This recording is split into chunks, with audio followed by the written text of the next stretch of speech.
Je vois si ça apparaît.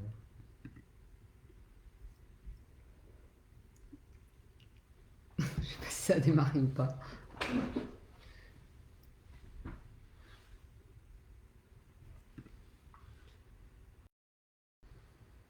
Est-ce qu'il a démarré?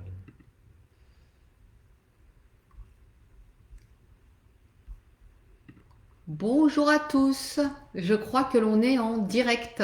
On va attendre 2 minutes que vous ayez le temps d'arriver.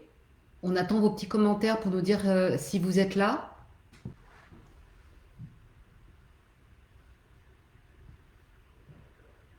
Bonjour à tous.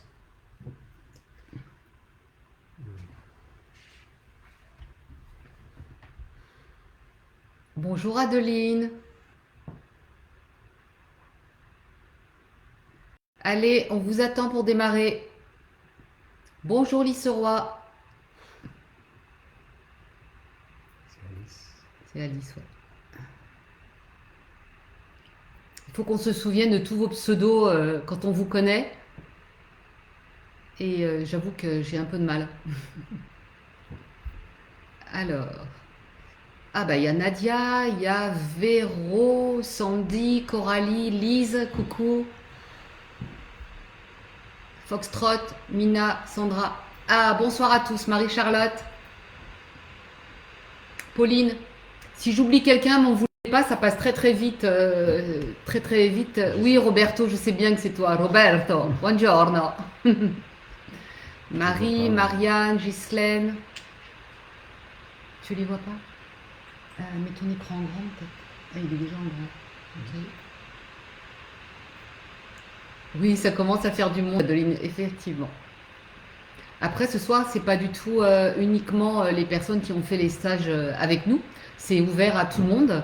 Donc, il y a aussi des personnes de d'autres univers. Oui, buonasera, Roberto, je te vois. Allez, on va attendre encore 2-3 minutes et puis on va démarrer le thème de la soirée.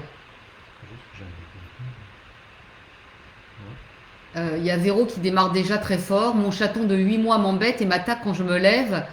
Est-ce que monsieur veut s'appâter? C'est ça la question. Alors, on va démarrer très très vite en fait. Pour répondre à cette question, il y a une seule et unique réponse, Véronique, c'est de demander au chaton pourquoi il fait ça. Il n'y en a pas d'autre. Je suis vraiment désolée, hein. Il n'y a jamais avec les animaux de réponse toute faite. Il y a uniquement la parole de l'animal qui va apporter la réponse à la question, tout simplement. Bonsoir Françoise Dallassène. Marie-Charlotte, ça fait du bien de vous voir. Nous aussi, mais nous, on ne vous voit pas. Alors, on va démarrer. Ça fait que 3 minutes, on attend encore 2-3 minutes. Bonsoir, bonsoir Shaina Florent. Bonsoir Nathalie.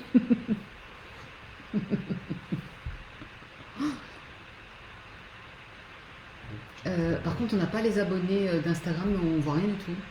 Alors, est-ce qu'il faut qu'on tourne? Je sais pas. Merci. Je pense qu'il faut peut-être rajouter là, il y a peut-être un truc à rajouter, je sais pas.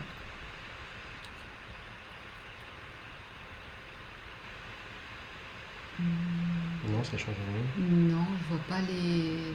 Bon. Si vous avez des questions à ce moment-là, posez-les, puis si on peut y répondre, sinon vous nous contacterez de toute façon. Bonsoir, bonsoir, bonsoir. Sigaline, Nadège, Charlotte.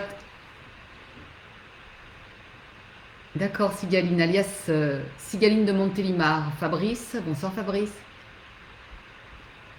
Fétibet.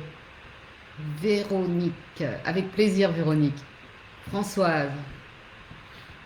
Oui, c'est pareil Françoise. Quand on a un animal, vous parlez d'une minette qui miaule toute la nuit, on va poser la question à l'animal, pourquoi est-ce que tu as tel comportement, pourquoi tu fais ça? Donc, ça va être la deuxième partie de la communication. La première partie de la communication, ça va être, on écoute tout ce que l'animal a besoin d'exprimer spontanément. Pourquoi est-ce qu'on fait ça?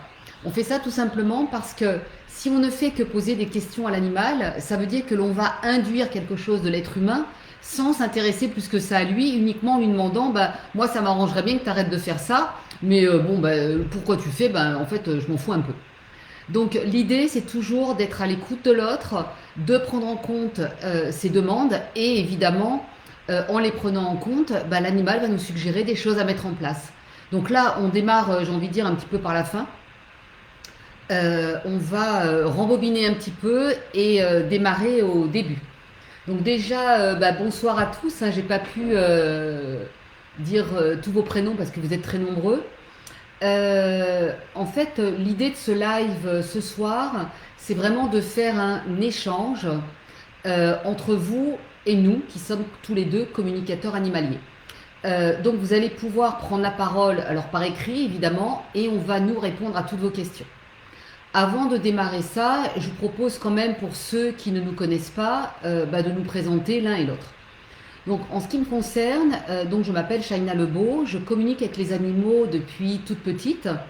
Et puis, bah, j'osais pas trop en parler, j'osais pas trop dire que les lapins ils me racontaient des trucs, les poules, etc.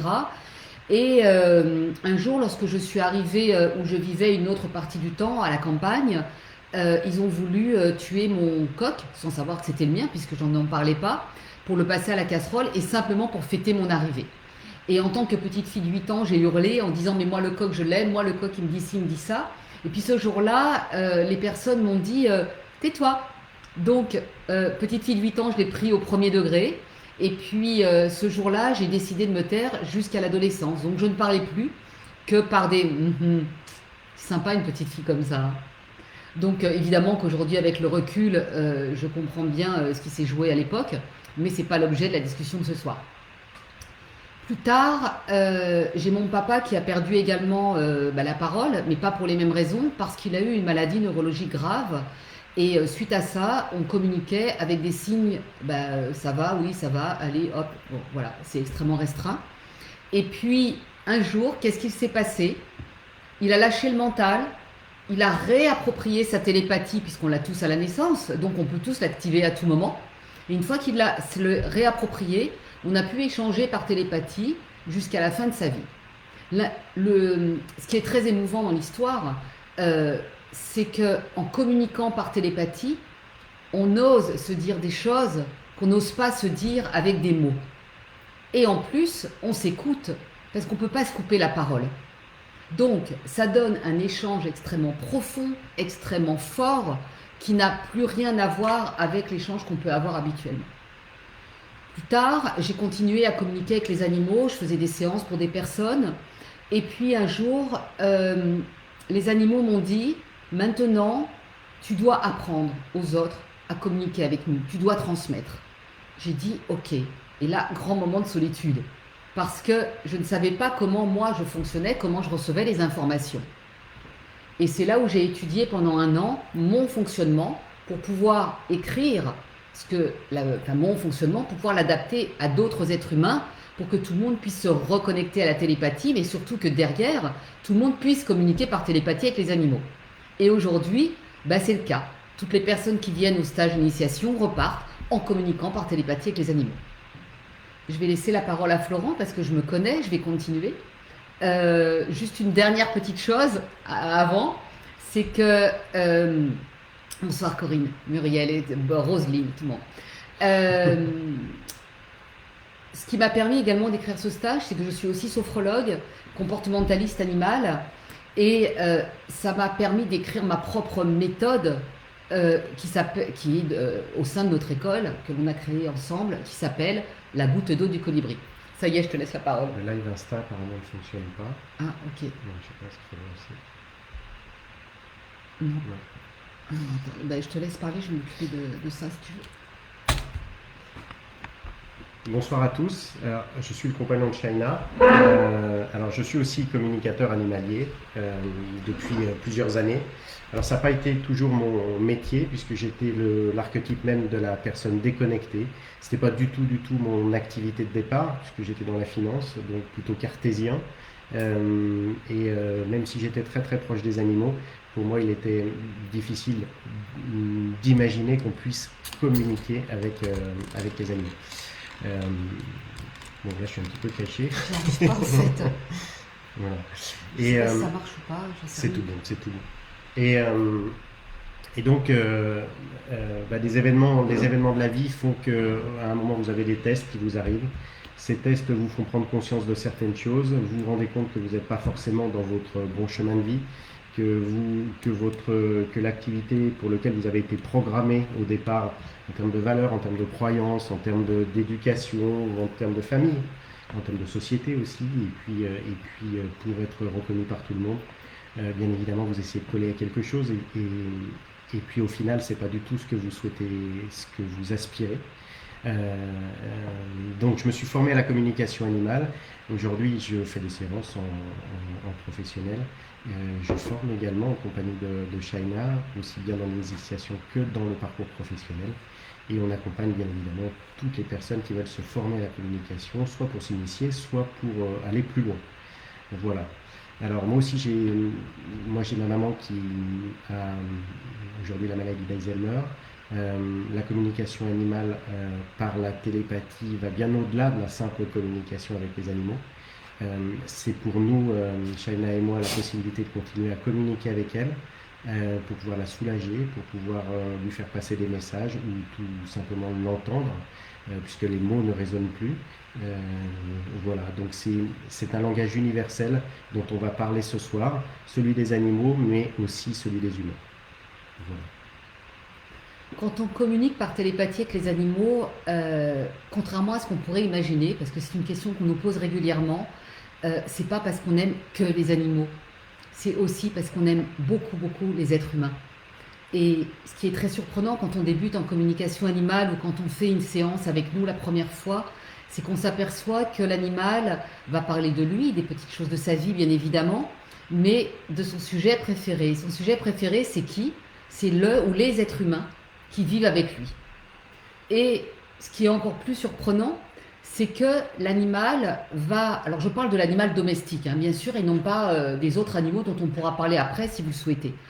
L'animal domestique va même avoir accès à des informations qui sont très personnelles sur les êtres humains, qui sont même de l'ordre d'informations qu'ils peuvent avoir avant même d'avoir été dans cette famille. Donc, ça questionne. Ça questionne à quel point? Ça questionne au point qu'ils ont accès à des informations dans notre inconscient. Et c'est de ça dont ils vont nous parler. C'est pour ça que très rapidement, après le premier stage d'initiation, je me suis aperçue qu'il pouvait y avoir des dérives. Et ces dérives, je les ai observées. Et je me suis dit, le seul moyen, bah, c'est de proposer de mettre un cadre. De mettre un cadre, donc un code éthique. On ne peut pas faire des choses aussi magiques, aussi extraordinaires que de communiquer avec les animaux, qui sont aussi emballantes, qui nous remplissent en permanence, sans y mettre de l'éthique. Et l'éthique, pardon, ça veut dire quoi? Ça veut dire que on ne va jamais communiquer avec un animal domestique sans avoir l'accord du ou des êtres humains. Et en plus, on va leur demander s'ils sont prêts à entendre tout ce que va dire leur animal, y compris si c'est un peu intrusif dans leur vie, un peu personnel. Et la troisième question, à laquelle les personnes vont avoir envie de nous dire oui et ils vont le faire, c'est est-ce que vous êtes prêts à mettre en place tout ce que demande votre animal? Et là, la surprise, c'est que les animaux ne nous demandent jamais rien d'impossible. C'est toujours possible. Sauf que nous, l'être humain, on ne va pas forcément s'en rendre compte au départ. Je vous raconte une histoire, par exemple. On avait fait tous les deux au domicile d'une personne une communication avec un petit chien qui vivait avec sa maman et puis le fils de la maman, donc un jeune homme. Et puis le chien s'adresse à lui et lui dit tu sais, là tu vas pas pouvoir rester ici, il va falloir que tu partes faire tes études parce que en restant là, bah, tu te scléroses, tu restes dans un environnement qui ne te convient plus et il est temps que tu prennes ton envol. Et ce jeune homme a immédiatement répondu c'est pas possible. C'est pas possible parce que j'ai pas d'argent, parce que je sais pas comment faire, parce que. Et puis, ce jeune homme n'entrevoyait pas ce que lui proposait son animal. Donc l'animal a insisté. Il lui a donné des pistes. Et il lui a dit, voilà, Ce que tu aimes faire, c'est ça. Cette école-là, tu vas la trouver à tel endroit. Euh, J'arrive pas à lire en même temps Oui. les messages. Je m'en charge. Donc, va dans cette école-là, et puis tu verras bien ce qui se passe. Donc, tout de suite, le jeune homme, mais non, mais non, mais non, mais non, mais non. Et puis, le résultat, c'est que la vie lui a amené sur un plateau une inscription dans cette école, à cet endroit-là. 2 jours après, il trouvait un job juste à côté de l'école et un appartement pour pouvoir y vivre à un loyer qui lui convenait. Donc, l'animal n'a fait que lui donner une impulsion, lui a suggéré quelque chose. Si lui, il restait en disant non, derrière, il restait sur le rond-point, il pouvait tourner en rond longtemps, hein, et en prenant le petit chemin que lui suggérait l'animal, il est arrivé à son but. Et aujourd'hui, tout se déroule exactement comme l'animal l'avait dit. Alors non, les animaux ne font pas de voyance, hein, c'est pas l'objet. Ils nous suggèrent des choses à mettre en place pour qu'on se sente bien et qu'on puisse faire ce qui est bon pour nous. Hein. Dans la télépathie, à aucun moment on est dans la voyance. La télépathie, c'est un échange de l'intérieur de l'animal à l'intérieur de l'être humain. Il y a des questions. Oui, il y a des questions. Alors, il y a des questions qui sont liées notamment. Il y a un regret de la part de Jos Madré Ouais. qui dit que. Non, c'est pas Jos Madré, c'est juste avant. Alors, c'est Stéphé Desbois qui regrette tellement de ne pas avoir pu communiquer avec son chat lorsqu'elle a pris la décision de l'euthanasier. Ouais. J'ai tellement souffert et culpabilisé, la plus grande souffrance de ma vie. J'aimerais pouvoir un jour faire ce stage. Ouais. Ce stage, il est effectivement accessible à tout le monde, mais il ne faut pas avoir de regrets par rapport à ça. Ça sera le moment. Et puis, on a toujours la possibilité de pouvoir communiquer aussi, mais on en parlera peut-être plus tard, avec les animaux décédés. C'est une autre technique, mais on peut le faire. Et pouvoir communiquer avec les animaux décédés permet deux choses. Non seulement de pouvoir avoir le message et de pouvoir faire le deuil du départ de son animal, et surtout lever une culpabilité. Parce que dans la plupart des messages que l'on a lors de communication animale avec des animaux décédés, les messages sont absolument joyeux souvent.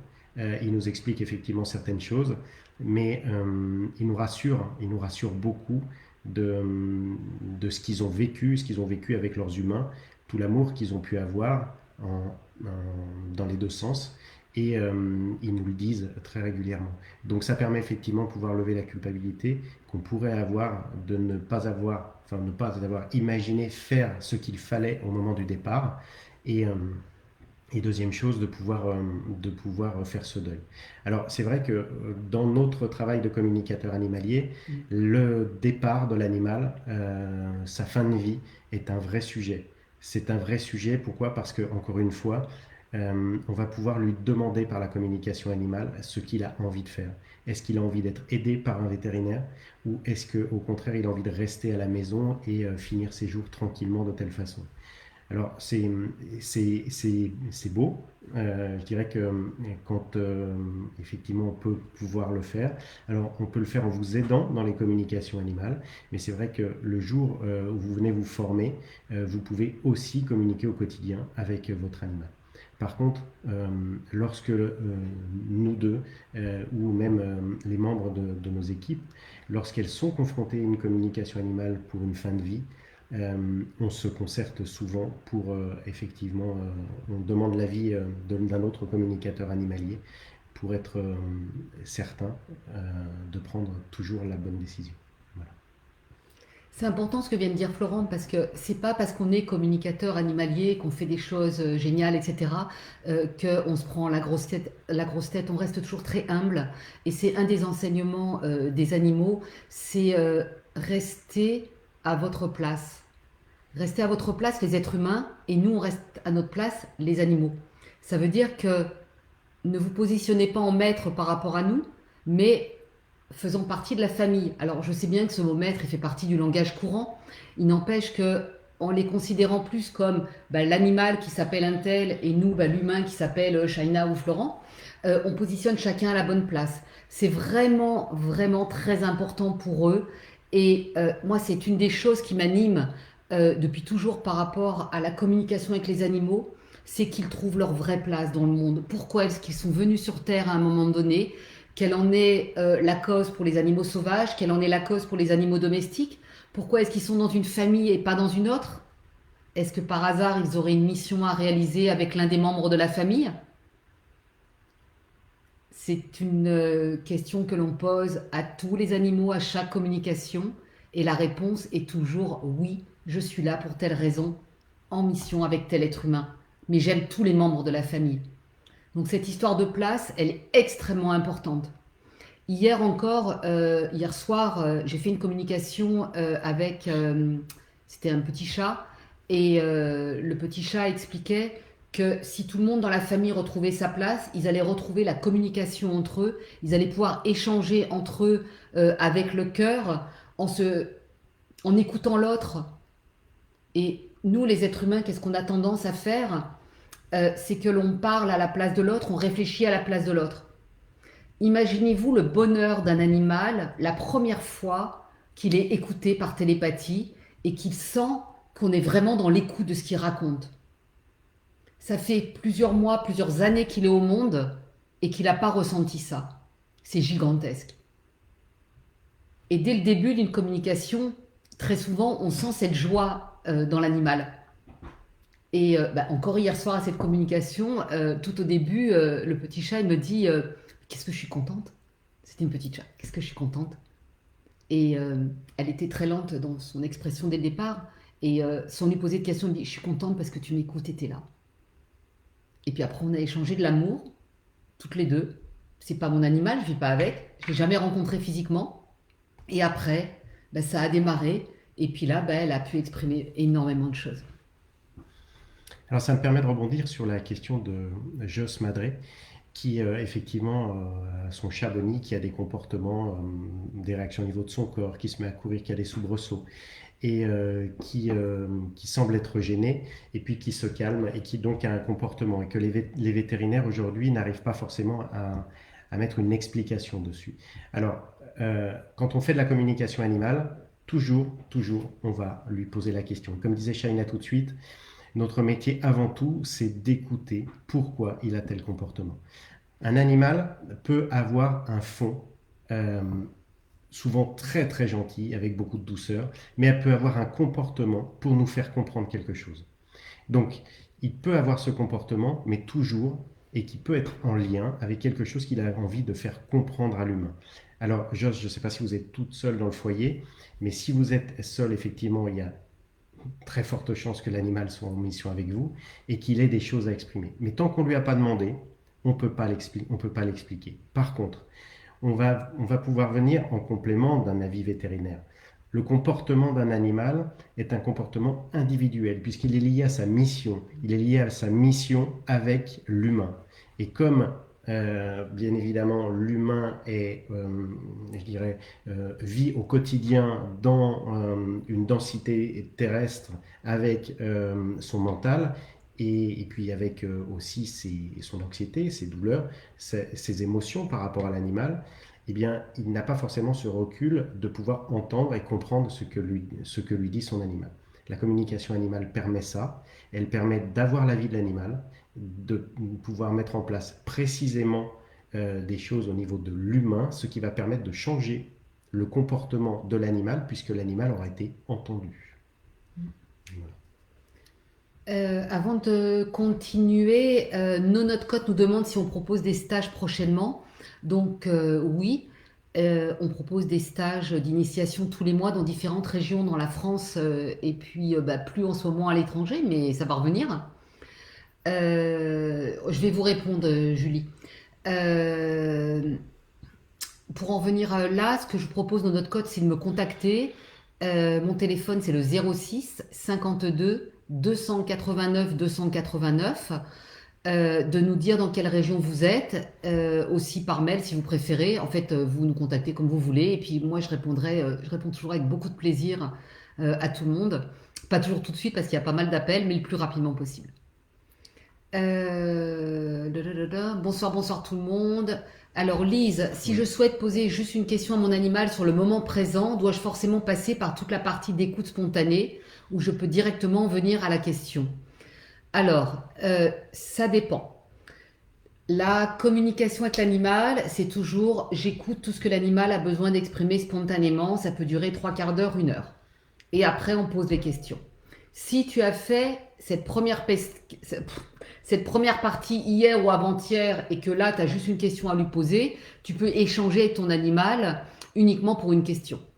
Il n'est pas envisageable de faire uniquement une question alors que l'animal n'a jamais été écouté. C'est ça qui est extrêmement important, c'est de faire une vraie communication approfondie. Après, tu rencontres ton animal dans l'escalier, tu communiques avec lui tous les jours. Jusqu'au jour où ton animal, il va se planter devant toi, il va te dire, attends, tu te poses, là j'ai plein d'autres choses à te dire. C'est ça le quotidien avec nos animaux. Ils ont plein de choses à nous dire tout le temps. Mais nous aussi, on a plein de choses à leur dire. Et pour être clair et se comprendre, ben, la télépathie, c'est l'idéal. C'est l'idéal pourquoi? Parce que je le disais tout à l'heure, c'est clair, c'est net, c'est précis. Et on va à l'essentiel et on peut échanger de l'amour. À partir du moment où on se réapproprie cette capacité à pouvoir communiquer par télépathie avec les animaux, ça va se passer exactement comme dans un foyer. Quand on a des choses à dire du quotidien, on se pose une question, on se renvoie les réponses. Mais quand on a quelque chose de plus important euh, à exprimer, ben on se pose et puis on écoute. Voilà. Donc ça se passe comme ça. Pourquoi? Parce que l'animal, il fait partie du foyer, au même titre que tous les humains et au même titre que tous les enfants. Donc voilà, c'est juste un mode de fonctionnement qu'il faut reprendre, qu'il faut se réapproprier en se disant ben, l'animal fait partie d'un foyer et on n'est plus forcément organisé sous forme de pyramide avec l'humain au-dessus et l'animal au-dessous. Voilà. Il y a une question de Julie, Julie sur Instagram. Je trouve compliqué de faire une CA avec nos propres animaux car il y a beaucoup d'affectifs qui rentrent en ligne de compte. Alors, en fait, Julie, ça dépend des personnes. Alors là, bien sûr, je suppose que vous parlez de quelqu'un qui débute. Parce que quand on est professionnel, on peut communiquer avec tous les animaux. Il n'y a plus d'affectifs qui rentrent en ligne de compte. Non pas qu'on n'a plus d'amour pour nos animaux, c'est juste que l'état d'alignement dans lequel on doit être, c'est-à-dire bien en phase au niveau de notre mental qui va être calme, de nos émotions qui vont être calmes, on va être dans une vibration uniquement d'amour avec l'animal et on va être confortablement installé aussi. Et une fois qu'on est bien aligné, ben, on reçoit toutes les informations de l'animal. C'est naturel. Si on n'est pas bien aligné parce qu'il y a trop d'émotions, donc trop d'affectifs, effectivement, c'est uniquement pour cette raison-là qu'on ne peut pas entendre nos animaux. Donc ça s'apprend, ça se met en place petit à petit de plusieurs manières. La première manière, c'est de pratiquer, pratiquer, pratiquer le plus possible en faisant des communications. Donc pour ceux qui sont venus à notre stage d'initiation, vous avez accès à un groupe de pratique dans lequel tous les jours, vous pouvez faire des communications avec des animaux que vous ne connaissez pas. Et la deuxième manière de pratiquer avec nous, c'est qu'on fait des journées de pratique plusieurs fois par mois dans différentes régions avec des animaux. Et là, vous pouvez venir et vous serez supervisé par moi et par Florent à chaque nouvelle journée de supervision. Ensuite, au sein de notre école, on a différents stages qui permettent également d'aller plus loin dans cet alignement, d'apprendre à s'ancrer et pour mieux se connecter, j'ai envie de dire. Mais tout ça, c'est tout un cheminant qui se fait petit à petit à travers les différents stages que l'on propose dans ce parcours qui n'est pas forcément pour devenir professionnel, mais qui est un parcours juste pour approfondir la communication animale et aller de plus en plus loin. Alors d'après les personnes qui le font, quand on met le pied dedans, on a envie après de tous les faire. Mais bon, ça c'est une autre histoire. Question de Pauline, qui fait partie d'une association et qui recueille des petits chats de la rue et qui a parfois du mal à relâcher parce qu'elle n'arrive pas à les sociabiliser. Elle culpabilise de ne pas pouvoir les aider à trouver un foyer chaleureux. Est-ce que ça nous est déjà arrivé de pouvoir communiquer avec des chats de la rue et est-ce leur choix d'y rester? Alors oui, en fait, le principe est le même pour tout. Pour tous les animaux. On leur demande leur avis. Et quand on a des petits chats, alors on a beaucoup de personnes qui font partie d'associations qui viennent se former à la communication animale, et parfois elles ont un positionnement qui peut être, on va dire, particulier. Pourquoi? Parce que bien évidemment, nous en tant qu'humains, eh bien, on a envie souvent de sauver les animaux et puis de leur trouver ce qui nous paraît juste pour eux et ce qui correspondrait à leur bien-être. Mais quand on leur pose la question, parfois, on peut avoir des surprises. On a des animaux qui peuvent tout à fait nous dire, je préfère effectivement rester dans la rue parce que j'ai besoin de cette liberté et je m'y trouve bien. De la même façon, on a fait des communications dans des refuges où certains animaux nous ont expliqué que dans un premier temps, ils ne souhaitaient pas être adoptés parce qu'ils étaient là pour se reposer de la vie qu'ils venaient de vivre. Donc, encore une fois, il n'y a pas de règle, il n'y a pas de règle. L'idée, c'est de leur dire, on leur demande. Et quand on leur demande et qu'on respecte effectivement leur volonté, ben, il n'y a plus aucune raison de culpabiliser. Voilà. Il y a Val du 74, donc j'imagine du côté d'Annecy. Oh, il me tarde tellement le 26 juin. Ah bah oui, donc on va se rencontrer lors du stage d'initiation à Annecy fin juin. Val, tu verras, ça change la vie, c'est vraiment juste incroyable. Donc là, on ne sait pas, le nom de la personne, c'est magnifique, c'est de cœur à cœur. C'est une de mes réponses favorites. Alors, Coralie, pardon. Justine, stages qui sont merveilleux et remplis de découvertes. Merci Justine. Effectivement, tu es dans le parcours. J'ai tellement hâte de participer au stage le week-end prochain. Génial. Est-ce que tout le monde peut apprendre cette communication animale? Alors ça, Olga, c'est une très bonne question. La communication par télépathie n'est pas un don. Je confirme. Je crois que je me suis rendu compte que tous les êtres humains, sans exception, avaient des capacités qu'ils développent ou qu'ils ne développent pas. La télépathie en fait partie. Donc, une fois que vous êtes reconnecté à la télépathie, la branche, la branche. La prise, elle est dedans. Allez, on a branché la télépathie. C'est ce qu'on fait au début du stage d'initiation. Qu'est-ce qu'on fait après? Ben, vous faites des exercices pour savoir comment vous fonctionnez. Comment vous recevez chaque participant, toutes les informations qui arrivent par télépathie. Tous les êtres humains vont avoir un fonctionnement différent. Et ça, c'est ce qui nous intéresse, nous. Dans tous les exercices que vous allez faire, nous, on va vous accompagner individuellement pour mettre des mots sur ce que vous recevez. Une fois que vous avez compris comment vous fonctionnez et que nous, on a compris comment vous fonctionnez, ben là, on peut vous apprendre à traduire fidèlement les informations que vous recevez. J'ai bien dit traduire. J'ai pas dit prendre son mental et dire je pense que il m'a dit ça, j'imagine que non. C'est pas ça. Pas, ouais. On ne va pas interpréter les informations qu'on reçoit, on va les traduire fidèlement. Et nous, on est là pour vous accompagner à tout ça. C'est super important. Parce que si on commence à dire je pense que ou j'imagine que, ça veut dire qu'on reprend notre rôle d'humain avec son mental qui réfléchit à la place de l'autre, et en l'occurrence de l'animal. Et c'est pas du tout le but de la communication animale. Il y avait une autre partie à la question. Après le décès brutal de notre falco, le Golden Retriever épileptique, j'étais tellement en souffrance que j'ai décidé d'apprendre. J'ai pas la suite. Bon. S'il y a autre chose, Olga, merci de me mettre la suite. C'est pareil, hein, s'il y a des questions particulières, n'hésitez pas à me contacter. Soit par Messenger, par Instagram. Le téléphone, c'est bien aussi. Je vous redonne mon numéro 06 52 289 289. Moi, j'aime bien l'échange aussi direct parce que parfois on peut échanger des dizaines de messages par Messenger et puis on n'est pas forcément dans la même compréhension. Alors pour ceux qui se posent toujours cette question par rapport à est-ce que c'est possible de communiquer par télépathie, je voudrais juste apporter un petit complément à ce qu'a dit Shaina. Vous le faites déjà. Vous le faites déjà au quotidien. Quand vous prenez votre téléphone et que vous appelez quelqu'un de votre famille et que la personne vous dit bah, tiens j'allais t'appeler ou vice-versa, c'est parce que vous avez émis une pensée. Cette pensée, elle a été captée entre l'émetteur et le récepteur. Sauf qu'on le fait de façon inconsciente. Quand quelqu'un commence à parler, il commence une phrase et que vous la finissez, c'est aussi parce que vous avez capté l'information. C'est tellement du haut débit que vous la captez avant les mots.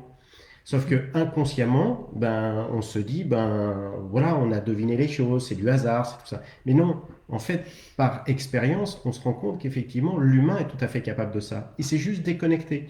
Donc la prise que l'on va brancher, dont parlait Shaina, elle est assez facile. Pourquoi? Parce qu'on l'a en soi. Voilà. Donc c'est accessible à tout le monde. Il suffit simplement de faire ces bons exercices de départ. Et après, hop, c'est fini. On peut communiquer. Voilà. Alors, pour continuer avec Olga, elle nous met, oui, c'est difficile de maîtriser son mental.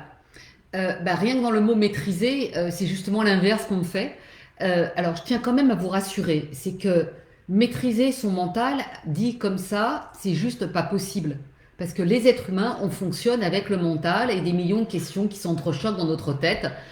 J'aime bien appeler ça le délirium humain. Et les animaux n'ont pas de mental, donc ils se posent pas autant de questions. C'est pas pour ça que ça les met au-dessus de nous, hein, ils fonctionnent différemment. Donc ça, c'est quelque chose qu'on apprivoise petit Mhm. à petit aussi au cours du stage d'initiation. Et puis après, on va vous donner des outils et des techniques qui vous permettront derrière de vous entraîner. Et petit à petit, votre mental, vous allez le prendre quand vous en avez besoin. Par exemple, pour écrire un stage de communication animale. Et quand vous n'en avez pas besoin, vous allez le mettre de côté, ce qui vous permettra d'être tranquille. Ce qui vous permettra aussi de communiquer avec les animaux, puisque les animaux ont aussi un cerveau qui émet des ondes cérébrales. Ces ondes cérébrales, chez l'être humain, en fait, l'être humain, il émet des ondes cérébrales en fonction de ce qu'il est en train de faire. Donc, s'il est en plein exercice d'une activité, s'il est en relaxation, s'il dort, alors que les animaux, eux, quoi qu'ils fassent, ils émettent toujours les mêmes ondes cérébrales qui sont entre 7 à 13 Hertz, qui sont des ondes alpha. Donc, nous, l'être humain, on se débarrasse de notre mental pendant un temps, on se met en mode alpha, et pouf, c'est parti, on reçoit des informations des animaux. Donc, dit comme ça, je suis bien consciente que ça a l'air complètement dingue. Mais c'est vraiment comme ça que ça fonctionne. C'est vrai. Alors, ça, c'est le fonctionnement. Après, comment faire concrètement? C'est vrai que ça nécessite d'être accompagné, parce que sinon, vous allez très vite vous décourager, vous allez vous poser des questions, puisqu'on a un mental, vous allez douter. Et franchement, c'est super marrant, parce que à chaque début de stage, ça démarre le samedi en général, et tous les samedis matins, tout le monde est là et on rigole, et tout le monde a des doutes en disant mais moi je peux pas, moi j'y arriverai pas, je suis venu là mais bon je suis pas sûr, etc. Et tout le monde repart le dimanche soir en ayant des informations des animaux. Donc c'est pas la peine de douter, c'est un apprentissage qui se fait et notre cerveau est capable d'avoir ce fonctionnement puisqu'il est naturel. On se réjouit d'ailleurs de voir l'humain qui se rend compte, qui vient de communiquer le dimanche avec un animal et qui se rend compte qu'il a exactement les mêmes informations que son voisin ou sa voisine, alors que ils ne se sont pas parlé. Donc effectivement, pour nous c'est un bonheur, mais alors j'imagine le bonheur que ça peut être pour une personne qui le découvre. Alors je vous dis ça, mais en fait je suis passé par là aussi, et quand on se rend compte qu'on est capable de communiquer avec les animaux et que c'est juste le début, parce que quand on pratique, on s'ouvre à beaucoup d'autres choses également. C'est juste merveilleux.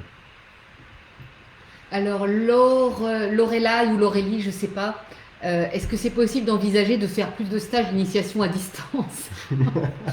Celui de mai est complet, il me semble, et attendre novembre, c'est long. Alors, oui, je comprends bien.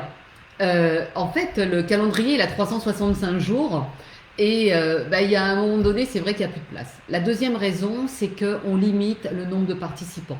C'est important pour tous les deux d'être au plus proche de chacun d'entre vous. On n'a pas envie de faire de la grande distribution, on fait des petits groupes, parce que sinon, on ne peut pas être à l'écoute de chacun, bien être à l'écoute de votre fonctionnement, de ce que vous souhaitez, etc. Donc, effectivement, là, il est complet. Maintenant, Lorelai, il y a un moyen, c'est quand même de se mettre en liste d'attente, parce qu'il peut y avoir des personnes qui, pour une raison X, ne peuvent pas venir, y compris à la dernière minute. Et puis, je ne sais pas dans quelle région vous êtes, mais n'hésitez pas à m'appeler, on en parle par téléphone et on va trouver des solutions. Alors, on est passé sur une question de Coralie qui souhaite savoir si la communication animale peut permettre justement de choisir le binôme, le chiot, qui va pouvoir pouvoir son binôme dans sa formation d'éducation, d'éducateur canin. Alors ça, c'est effectivement une vraie question, parce que par la communication animale, on peut effectivement savoir si ça va matcher entre vous. Alors, c'est pas parce que l'animal n'est pas bon pour vous, c'est juste que l'animal, encore une fois, et on revient dessus, il a décidé d'être en mission, Et si il décide d'arriver vers vous, c'est qu'il a choisi de vouloir le faire. Donc par la communication, on va pouvoir effectivement savoir si c'est possible de le faire. On a d'ailleurs eu dans les stages une personne qui est thérapeute et qui travaille avec un chien, qui est absolument adorable. Et sa démarche de départ était de savoir s'il était d'accord pour le faire. Et à partir de là, il s'est aussi formé à la communication animale et aujourd'hui, ils travaillent ensemble dans leur cabinet. C'est absolument magique. Et ça me permet en même temps de rebondir sur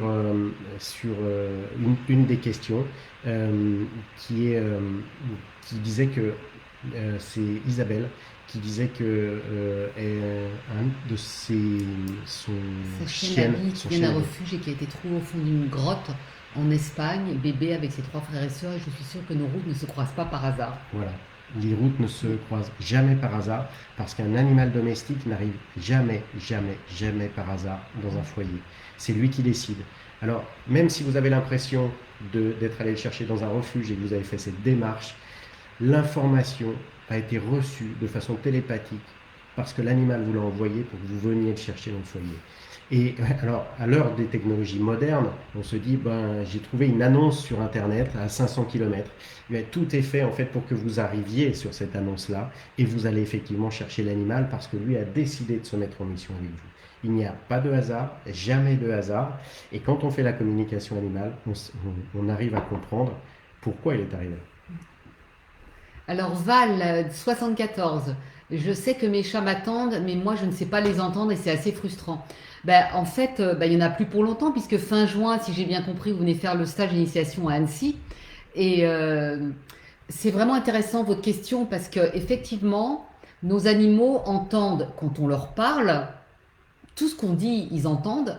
Alors, attention, je vais mettre un bémol. Parce que si ils ont accès à nos pensées, nos émotions et à nos mots, ça veut dire que dans l'imbroglio des pensées que l'on a dans notre tête, si c'est vraiment 10 millions de questions en une seconde, ils ne savent pas faire le tri et c'est très anxiogène pour eux. D'où l'intérêt de s'arrêter, de leur dire des choses et de les écouter évidemment. C'est pour ça que le titre du live de ce soir, c'est « Je ne chuchote pas à l'oreille des animaux, je les écoute ». Pour moi, c'est la base. On écoute et après seulement, on peut échanger, poser des questions, mais d'abord, on s'écoute. Donc, tous les animaux entendent quand on leur parle, si c'est clair, net et précis. Et effectivement, l'intérêt de communiquer par télépathie, c'est qu'on va entendre leurs réponses. Et voilà. Alors, Nono de Côte aussi, son chien qui est très proche d'elle et qui a du mal avec les autres. Et elle a l'impression qu'elle ne le connaît pas. Parfois, il devient un peu agressif. Et elle a l'impression qu'effectivement, l'animal veut lui dire quelque chose. Alors oui, le comportement de l'animal est très, très, très, très souvent en lien avec quelque chose qu'il a à exprimer par rapport à l'humain. Donc la communication animale permet de le faire puisque très précisément, il va nous expliquer. Il va souvent d'ailleurs nous l'expliquer de façon spontanée, sans qu'on ait même besoin de lui poser la question pourquoi il a tel comportement. Alors, voilà, donc après, si ce n'est pas le cas, on lui pose la question. Dans un premier temps, on va l'écouter, on aura cette réponse et ça permettra de mettre des mots et puis peut-être de nous-mêmes, de changer certaines choses nous concernant nous, ce qui permettra de changer le comportement de l'animal, puisque lui aura été entendu, bien évidemment. Alors Soraya nous dit un stage exceptionnel avec Shaina et Florent, merci Soraya, Merci. Qui m'a permis de réouvrir ce canal fermé par les croyances et l'éducation de ma famille. Et oui, effectivement. Alors c'est vrai que, merci Soraya, parce que ça m'amène quand même une remarque, c'est que le dimanche soir, quand on fait le tour de table des personnes qui sont là, il y en a plusieurs qui nous disent, mais j'en reviens pas, qu'en seulement 2 jours, j'ai accès à tout ça. Mais oui, c'est un stage progressif qui permet d'avoir accès à plein de choses. Et une fois que l'on s'est reconnecté, c'est parti. Et on peut faire plein de choses extraordinaires à condition de respecter l'éthique. Christine qui a adopté Benji et qui vient c'est un dernier sauvetage de la Réunion et qui n'arrive pas à comprendre pourquoi elle fait ses besoins dans la maison et ne demande pas à sortir. Il vient encore de le refaire. Encore une fois, c'est un comportement parce qu'il veut exprimer quelque chose. Euh, donc par la communication, on peut le savoir. Et pour ça, il faut qu'on lui demande. Donc on peut pas faire des réponses toutes faites à des comportements, d'où l'idée de d'abord les écouter.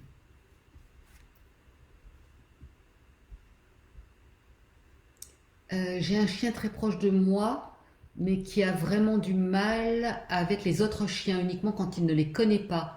Et on devient un peu agressif. Oui, ça J'ai y est, comme... on vient de le faire. Pardon. Écoutez, c'est important, écoutez.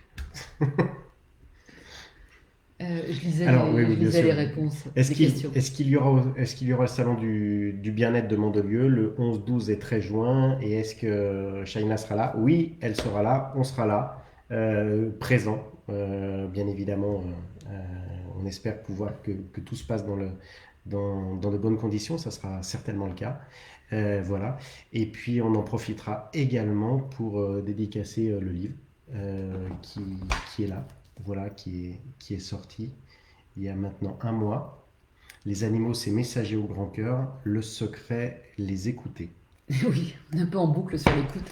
Voilà. Au salon du bien-être de Mandelieu, pour ceux qui sont de cette région, comme dans tous les salons d'ailleurs, pour Annecy, il y en aura un début janvier à Sévrier. On en fait un également à Toulouse. Je ne sais plus quand. Toutes les dates des salons sont sur le site internet. À chaque fois, je fais des ateliers. Les ateliers, c'est quoi? C'est qu'on est à l'extérieur du salon. Vous venez avec votre animal ou une photo de votre animal, et en quelques minutes, vous allez avoir qu'est-ce que votre animal veut vous dire là tout de suite, spontanément.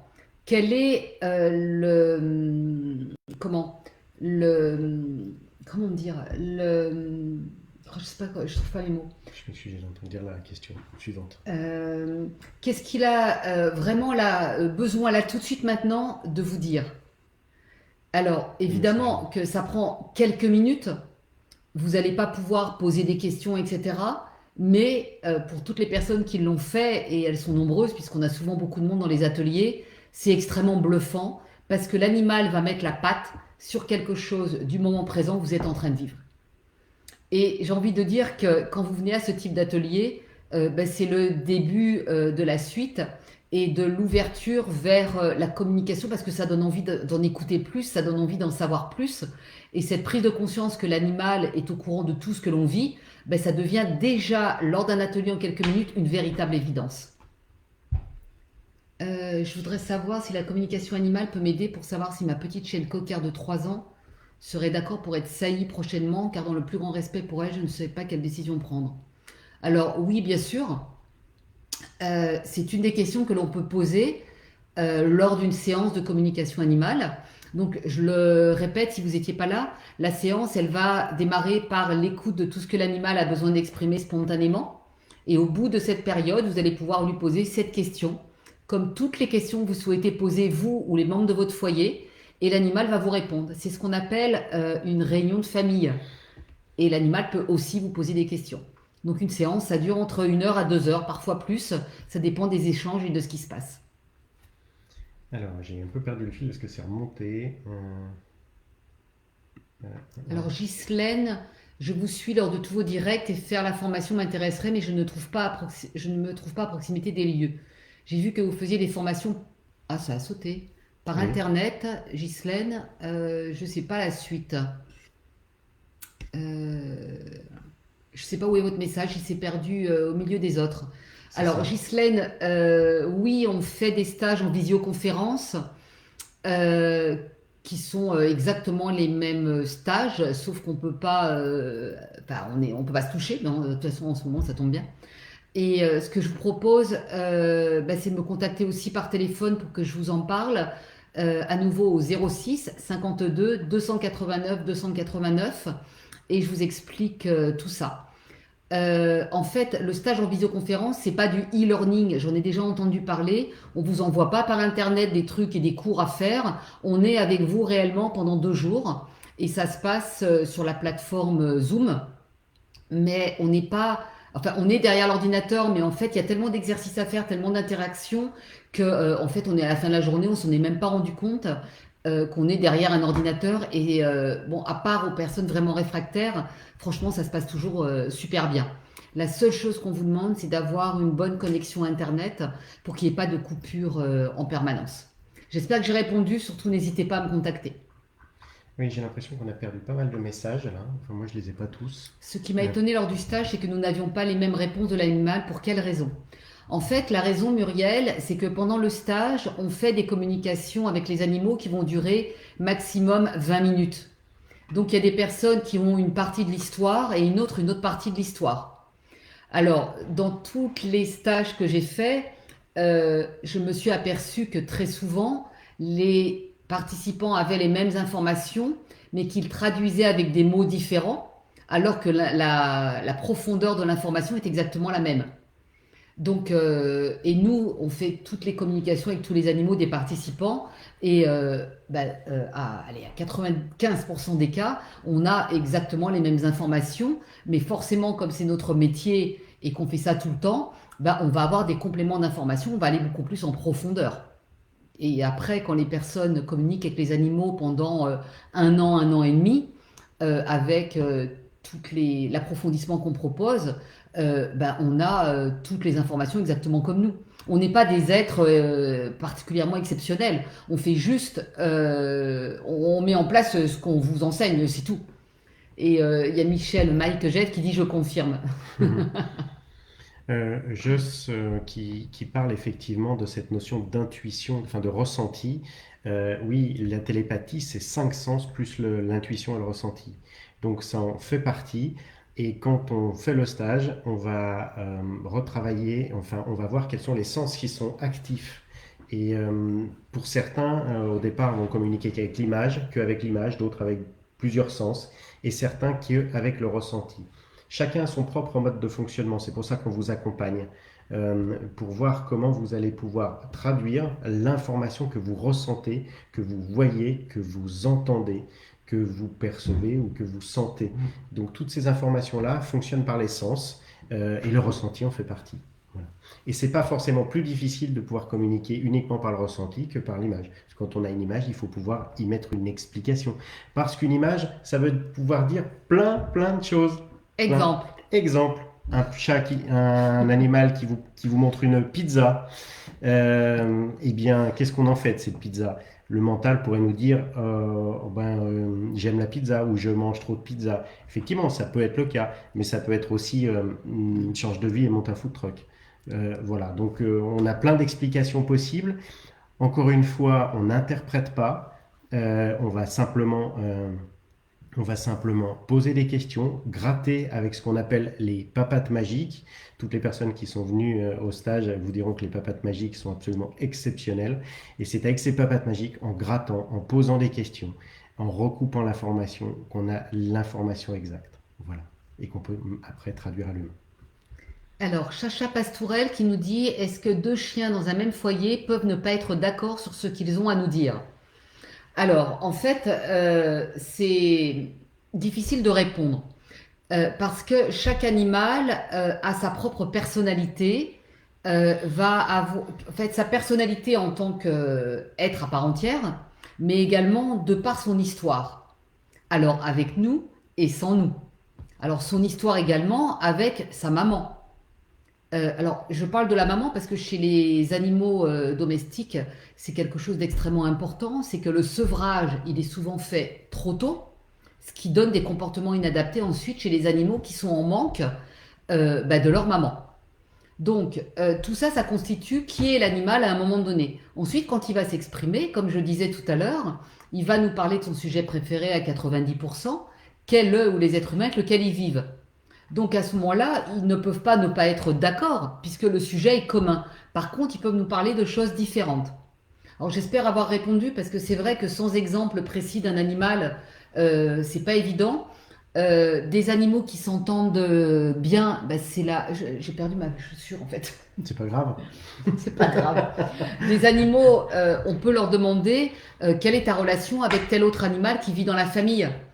C'est là où il peut y avoir, bah oui, on s'entend bien, oui, bah il bouge un peu trop, mais moi je suis plutôt calme, mais c'est jamais d'une virulence extrême. Quand il y a des soucis entre des animaux d'une même famille, on leur demande pourquoi, c'est qu'il y a un problème de place derrière à régler. Et en leur demandant pourquoi, ils nous donnent des solutions, ils nous disent qu'est-ce que l'on doit faire et qu'est-ce que l'on doit régler également pour nous. Mhm. Alors, on voit que vous avez beaucoup de questions individuelles, notamment sur les comportements de vos propres animaux. Pascal, Patricia, qui nous parle effectivement du comportement d'un chaton qui était dit sauvage et qui peut être agressif. Et y a-t-il effectivement un rejet des humains? Peu de progrès depuis le mois d'août. Euh, Chaque situation, encore une fois, est particulière. Et c'est pas se défausser que de vous répondre qu'il faut lui demander. Euh, Quels que soient les comportements, dans la communication animale, en fait, on n'a pas de limite. Effectivement, tout est possible. Pourquoi? Parce que l'animal, lui, il n'a pas de mental, donc il ne se pose pas ces questions-là. Et il va tout simplement avoir un comportement pour montrer quelque chose. Donc, tant qu'on ne lui demande pas, on ne peut pas savoir si effectivement c'est un rejet de l'humain ou pas. Il peut avoir eu des traumatismes, ça c'est tout à fait possible. Mais encore faut-il qu'il nous l'explique et qu'il nous le dise, sans qu'on l'interprète. Alors, j'ai une question là sur Instagram. Aurélie, bonsoir. Lorsque je fais des méditations guidées, ma chatte Lilou vient direct à côté de moi, se cale et ronronne. Est-ce qu'elle sent que mon état cérébral se modifie? Bah oui, bien sûr. Les animaux, ils ont accès à tout. Et bien sûr, elle a accès et elle essaye certainement de vous envoyer des informations. Et bah, aujourd'hui, bah, comme vous êtes occupé à autre chose, bah, vous ne les captez pas. Et puis vous ne savez pas comment vous fonctionnez non plus. Donc bah, le jour où vous saurez, vous allez pouvoir bah, l'écouter et puis échanger avec elle. Donc bah, n'hésitez pas à nous rejoindre si vous en avez envie à un stage d'initiation. Euh...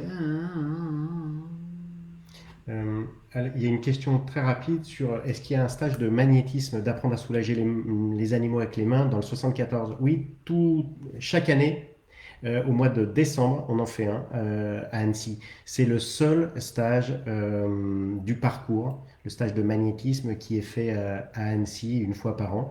Sinon, tous les autres sont faits à Sainte-Maxime. Alors, pour les stages d'initiation, on se déplace en région. Vous retrouvez le calendrier sur le site. Mais pour les stages du parcours, ils sont tous faits ici, sauf celui du mois de décembre, puisqu'on a pas mal de demandes, Oui. effectivement, du côté d'Annecy. On déplace l'école dans les montagnes. Exactement. Pascal Patricia, j'ai adopté un chaton C'est 10. bon, c'est répondu. C'est répondu, ok. Oui. Euh, Pouvez-vous communiquer à distance avec l'animal ou devez-vous être physiquement à côté de lui? Clara, on peut communiquer à distance avec l'animal. C'est exactement la même chose. Alors, ça me permet d'aborder un autre sujet. Quand on communique avec les animaux, on ne va jamais se baser sur ce que l'on voit avec nos yeux d'humain, parce que sinon, on interprète ce que l'on voit. Et l'idée, c'est d'écouter l'animal et de traduire fidèlement ce qu'il est en train de nous dire. Donc, si l'animal, vous observez quelque chose et que vous dites, ben, quand je le vois faire ça, je pense que, on est dans le mental. Si vous recevez une information par l'un de vos sens, vous êtes dans la télépathie. Et c'est ça qu'on vous suggère de vous réapproprier pendant le stage d'initiation. Donc l'animal qui soit à distance ou présent, ça ne change rien, puisque de toute façon, on se connecte à lui de la même manière. Et que très souvent, même s'il est présent pour communiquer avec lui, on va fermer les yeux. Pourquoi on ferme les yeux? Ben, tout simplement parce que ça nous met à l'intérieur de nous pour nous mettre en relaxation légère et qu'on émette des ondes cérébrales entre 7 à 13 Hz, les mêmes ondes que l'animal. À distance, oui, j'arrive à... Dis-moi tout, j'adore. Euh, Dis-moi tout, ça fonctionne sur photo, bien sûr. Oui, oui. Cerise, je vous remercie encore. Après le stage, j'ai l'impression que mon instinct sixième sens s'est énormément développé. Effectivement. plus on travaille sur nos sens et plus le sixième sens, donc le ressenti et l'intuition, bah, se développe et puis de plus en plus, de plus en plus, de plus en plus. Merci Cerise. Merci Souki de nous confirmer effectivement que chaque animal euh, attend quelqu'un en particulier, notamment c'est lié à la mission. Et c'est important de leur demander avant qu'il aille rejoindre effectivement le foyer. Suite, puis-je en profiter de ce moment pour essayer une communication animale avec elle, car compliquée avec son animal? Aurélie, je comprends pas la question. C'est en rapport avec tout à l'heure, j'ai bien compris. Là, je profitais de ce moment, du moment. Ah oui, quand vous étiez en méditation. Ça y est. Oui, bien sûr. Vous pouvez tenter de rentrer en communication avec votre animal, bien sûr. Essayez. Et puis, ce que je vous propose, c'est que si vous voyez que spontanément, vous n'avez pas d'informations, ne vous emboucanez pas avec vous-même. Venez vous reconnecter à la télépathie lors d'une initiation. Mais surtout, sachez que tout seul, c'est pas évident. Une fois que vous êtes reconnecté, que vous savez comment vous fonctionnez, ça va tout seul. Voilà, je veux vraiment vous rassurer que vous ne soyez pas déçus. Hop, hop, hop.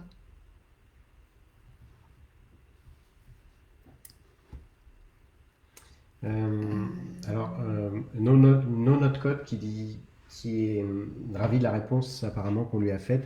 Mais bien évidemment, vous pouvez nous contacter par mail pour l'organisation des stages. Shaina vous répondra avec grand plaisir.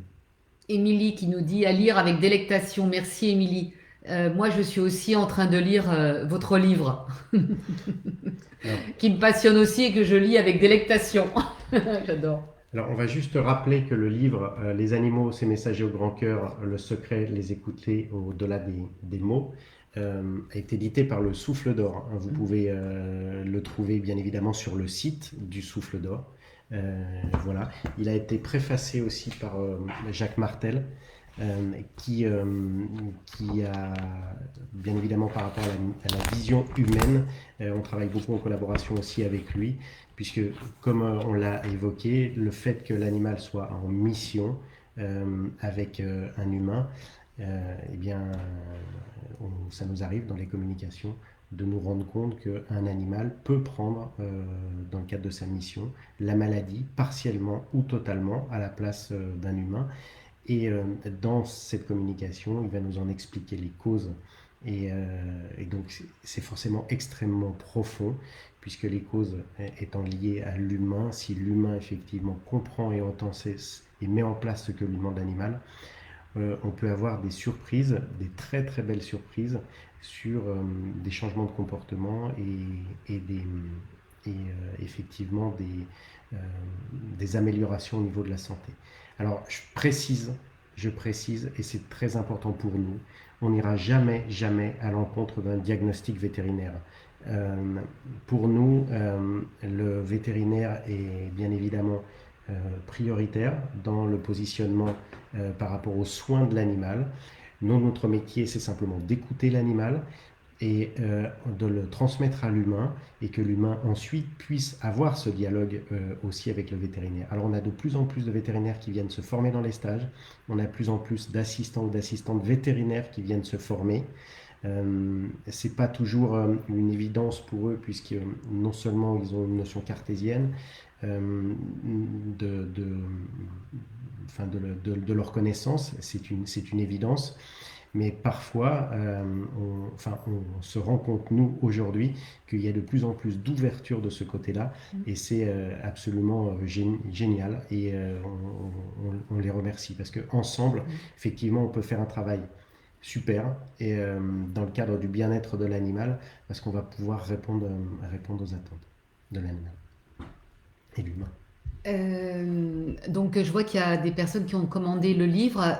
D'ailleurs, on a fait un tirage au sort et il y a 2 personnes qui ont gagné le livre. Je vous donnerai leur nom après, je vais laisser un petit peu de suspense. Jennifer, j'ai du mal à me mettre dedans alors qu'en présentiel j'y arrivais avec vous. Comment puis-je y arriver? J'écoute votre PDF, mais il est différent de ce qu'on avait en cours et je pense que les paroles en plus me déconcentrent. Alors le PDF. Alors Jennifer, Ce que je te propose, c'est de me téléphoner pour qu'on décortique ensemble ce qui se passe. Et comme ça, je vais pouvoir, à travers notre échange, te remettre le pied à l'étrier en te posant quelques questions en direct, parce que là, on va pas échanger dans le groupe, mais à travers quelques questions, je vais ressentir ce qui se passe pour toi et tu vas pouvoir te remettre le pied à l'étrier. Donc, je redonne mon numéro 06 52 289 289. Euh, Euh, Aurélie sur Instagram votre avis sur les CA des animaux défunts et perdus. Alors, on l'a évoqué tout à l'heure, les animaux défunts, et il y avait une question qui nous demandait à quel moment on peut faire une communication avec les animaux décédés. Alors, les animaux nous l'ont expliqué, en moyenne, ils souhaitent avoir un peu de temps, le temps que l'âme se pose. Donc, en règle générale, on ne fait pas de communication avant 6 semaines oui. après le décès de l'animal. Ensuite, le déroulement de la communication sera différent d'un animal vivant, puisqu'on n'aura que la phase d'écoute, on ne posera pas des questions pour embêter l'âme de l'animal. On se contentera d'écouter le message. Alors le message peut durer 10 minutes comme il peut durer 1 heure et demie. Voilà, mais c'est toujours effectivement très profond. Quant aux animaux perdus, c'est une autre démarche, parce qu'un animal qui part, il peut y avoir plein de raisons. Alors bien évidemment, il peut y avoir l'enlèvement, il peut y avoir des, des situations qui ne lui appartiennent pas, mais en règle générale, un animal qui part a une raison de partir. Sauf que l'humain, lui, n'est pas forcément enclin à entendre la réponse que va lui faire l'animal, parce que l'animal veut peut-être exprimer certaines choses. Donc, on peut faire effectivement des communications pour savoir pourquoi il est parti.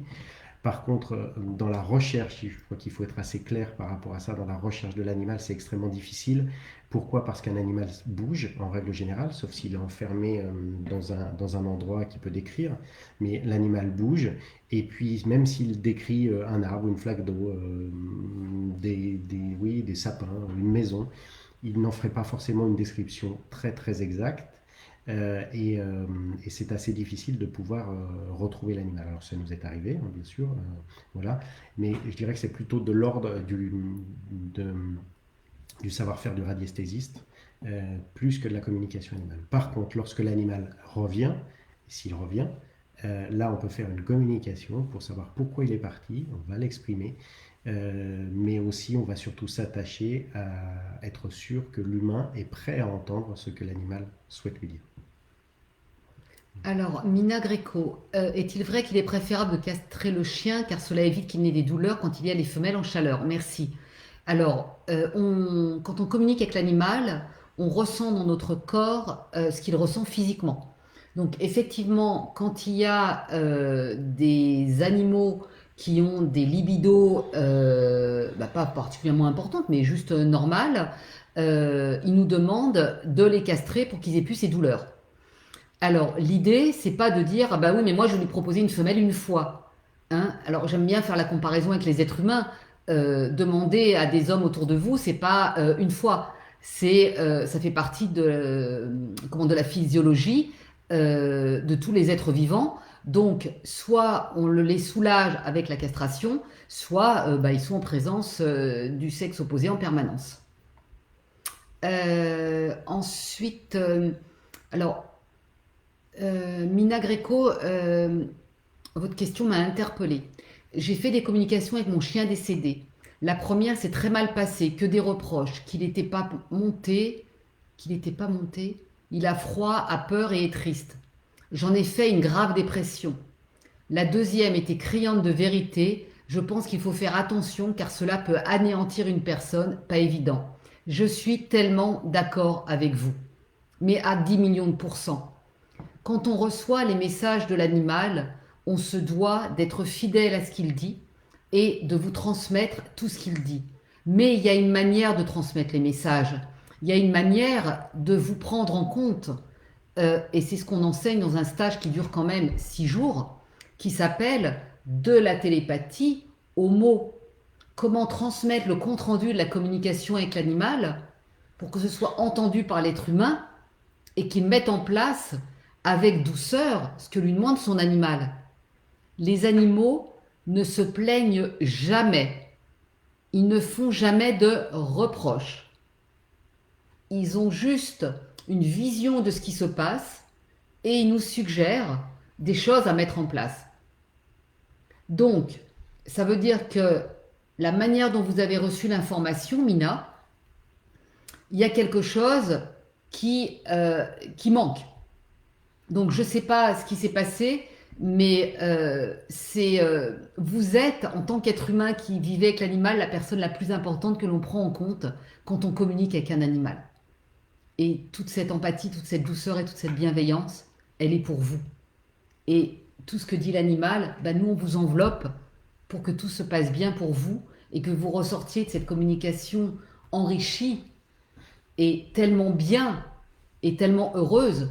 J'ai reçu aujourd'hui un SMS de la personne avec qui j'ai fait la communication hier soir, dont je vous ai parlé tout à l'heure, et elle m'a dit, on a été bouleversés, puisque c'était une famille, on a été touchés, mais merci du fond du cœur, parce que c'était essentiel d'entendre ce qu'a dit l'animal. Mais ça a pris du temps de transmettre les informations avec toute la profondeur nécessaire, donc de dire les choses oui, mais pas n'importe comment, et en respectant le code éthique. On a une vision de la communication animale qui, pour nous, est sacrée. La parole de l'animal est sacrée, mais comme elle est forcément en lien avec l'humain, l'humain aussi a cette notion sacrée. Et quand on fait une communication animale, il est possible que l'animal ouvre des portes sur des choses que l'humain a du mal à entendre, en tout cas dans le moment présent. Donc on ne peut pas faire n'importe quoi. On ne peut pas ouvrir des portes et laisser l'humain comme ça. Donc notre rôle, effectivement, c'est d'accompagner. Quand on apprend à communiquer avec les animaux, par expérience, et quand on s'entraîne, on va vite se rendre compte que la difficulté n'est pas de communiquer avec l'animal, n'est plus la difficulté de communiquer avec l'animal. Par contre, on a plus de travail à faire entendre les choses à l'humain. Alors, ça a un côté passionnant aussi, parce qu'on aime autant les humains que les animaux, mais pour nous, c'est important. Une communication est terminée quand c'est entendu par l'humain, que c'est bien évidemment décidé d'être mis en place, mais en plus, l'animal le sait, puisqu'il capte toutes les émotions, il capte tous nos ressentis. Donc, il va tout de suite nous dire, mais je sais que c'est entendu. Voilà. Alors, j'espère de tout cœur vous rencontrer lors d'un stage pour approfondir ma communication avec mes chats. Je suis dans l'Isère. Donc oui, Joss, on vient 4 fois par an faire un stage d'initiation à Annecy. Donc je crois que c'est pas très très loin. Donc c'est pareil, n'hésitez pas à m'appeler et je vous donne toutes les infos. Stéphane Desbois, peut-on par la suite communiquer avec des libellules ou des papillons? Alors, quand on sait reconnecter à la télépathie, qu'on sait comment on fonctionne, on peut communiquer avec tous les animaux sans aucune exception. Et quand on parle d'animaux sauvages, on ne parle pas uniquement de lions dans la savane.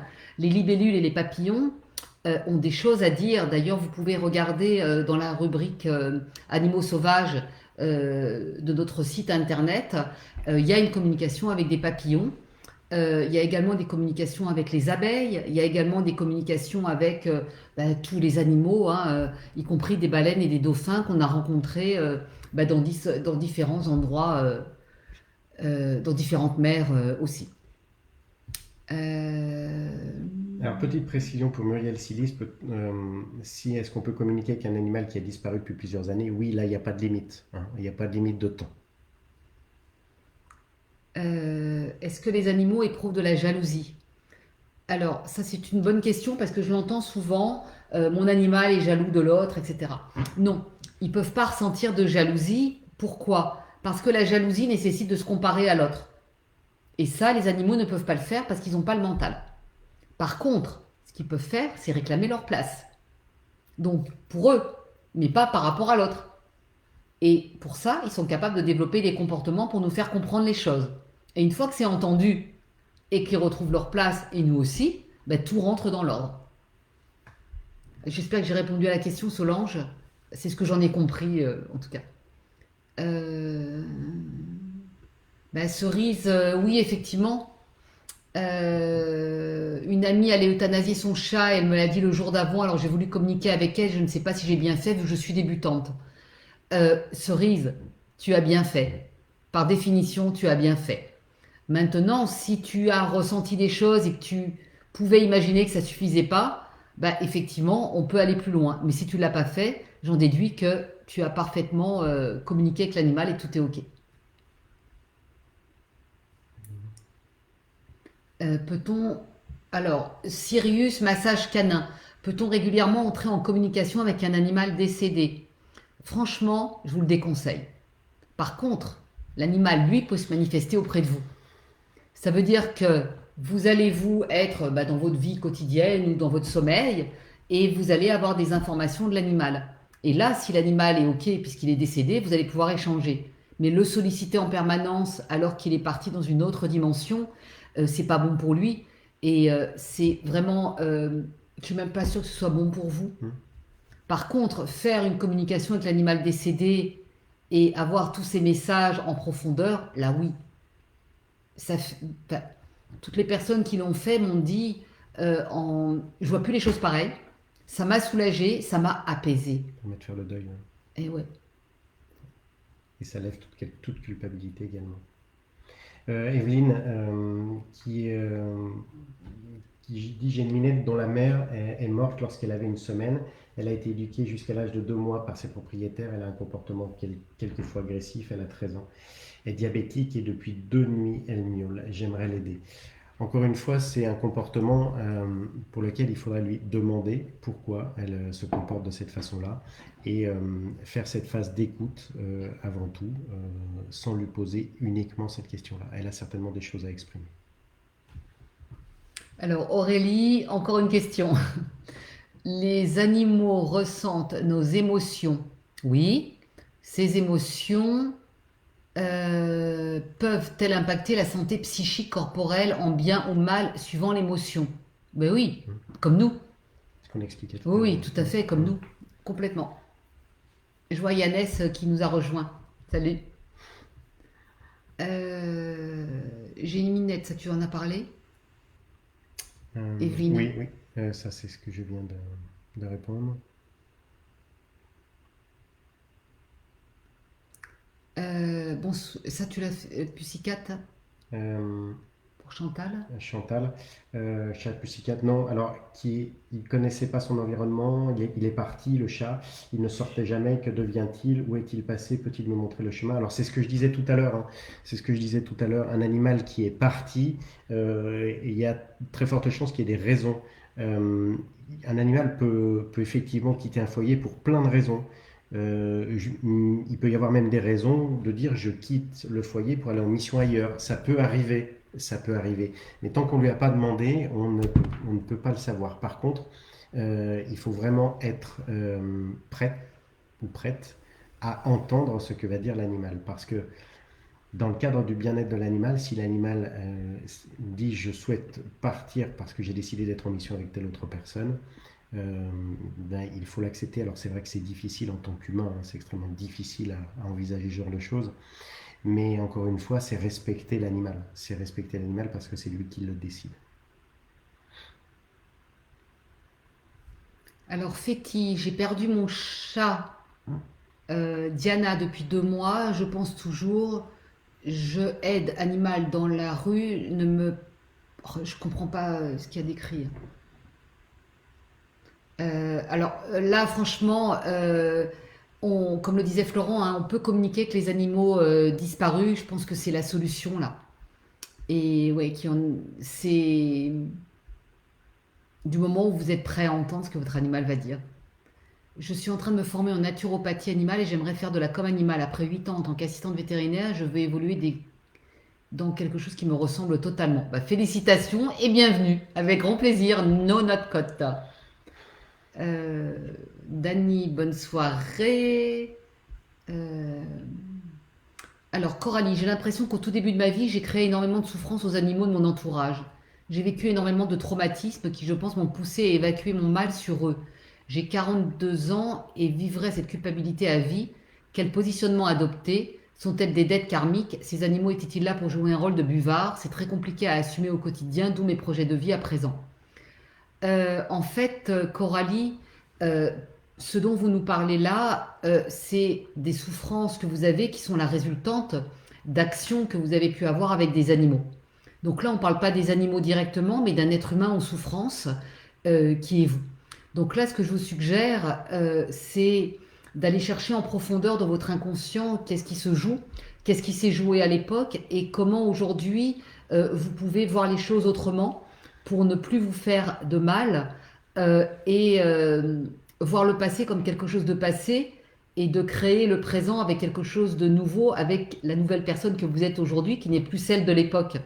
En fait, ce que j'essaye de vous dire, c'est faites-vous du bien plutôt que de penser à tout ça. Par contre, allez régler ça pour que vous soyez soulagée et plus légère, bah, oui, évidemment.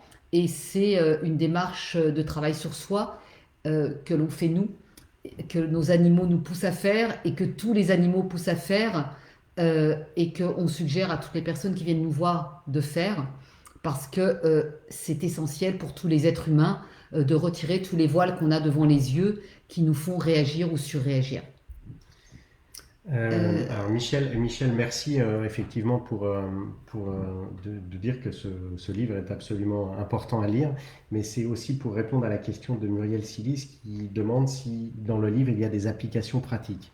Alors le livre n'est pas un manuel pour apprendre la communication animale, tout simplement parce que on considère que pour pouvoir recommuniquer avec les animaux, il faut simplement pouvoir d'abord, comme on l'expliquait tout à l'heure, rebrancher la prise. Et pour ça, soit on le fait en présentiel, soit on le fait en visio, mais on le fait par des exercices qui nécessitent que l'on soit présent tous les deux pour pouvoir vous aider et vous accompagner. Chaque humain a son propre mode de fonctionnement. On ne peut pas le théoriser dans un livre, on ne peut pas non plus le théoriser dans un cours qu'on pourrait mettre sur Internet. C'est pour ça que même les stages en visio sont des stages qui sont pas forcément des stages de présentiel, mais individuellement, on va vous accompagner pour découvrir votre mode de fonctionnement. Et ça doit passer par des exercices précis que l'on doit effectivement surveiller. Alors par contre, ce livre regorge d'histoires, de communication qui vont permettre de pouvoir mettre en valeur toutes les différentes missions, le positionnement des animaux, pourquoi ils sont là.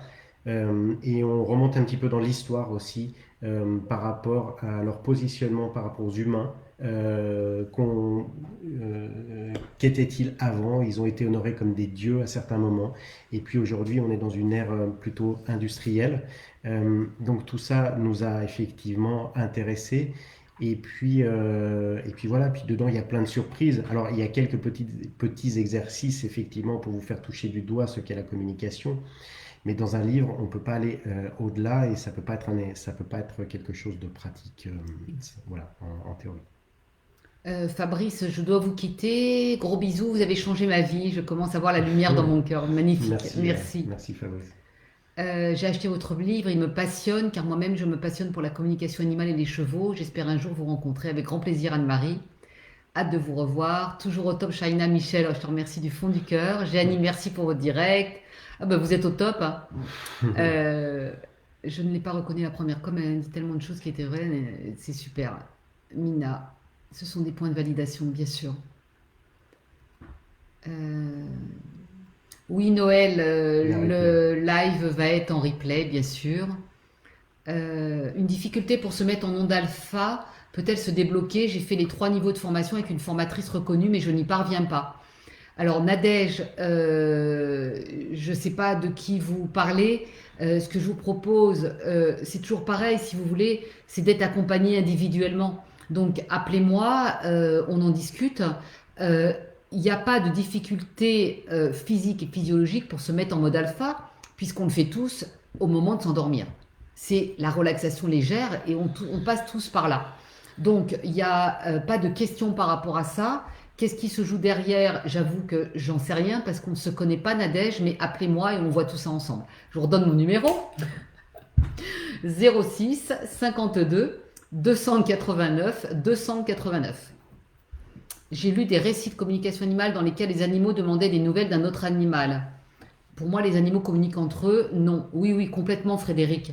Les animaux communiquent entre eux par télépathie H24. Et quand vous avez des animaux qui vivent ensemble, ils communiquent entre eux, bien évidemment. Ils peuvent même se mettre d'accord pour développer des choses, pour nous faire comprendre des choses. Ah, ah. On a parfois dans des foyers où on a plusieurs animaux avec des personnes, par exemple, vivant seules. Euh, et on pourrait se dire, mais alors, quel type de mission il peut y avoir?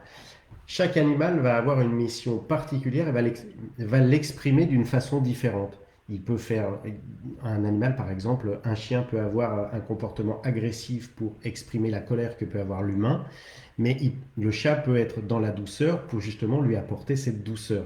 Mais par contre, ils vont l'expliquer à chaque fois. Donc c'est toujours assez étonnant. Mais on est toujours surpris, nous, dans les communications, parce que euh, on essaye de faire tout le temps systématiquement, abstraction de ce qu'on pourrait imaginer ou quoi que ce soit, parce que parfois on a des surprises dans les communications et ce que nous disent les animaux n'est pas toujours ce que l'on pourrait imaginer de façon visuelle en tout cas. Alors, question, est-ce que les animaux vivants peuvent se servir de notre canal médiumnique pour communiquer? Le canal médiumnique, en fait, qu'est-ce qu'on met derrière? Alors, moi, je vous parle télépathie.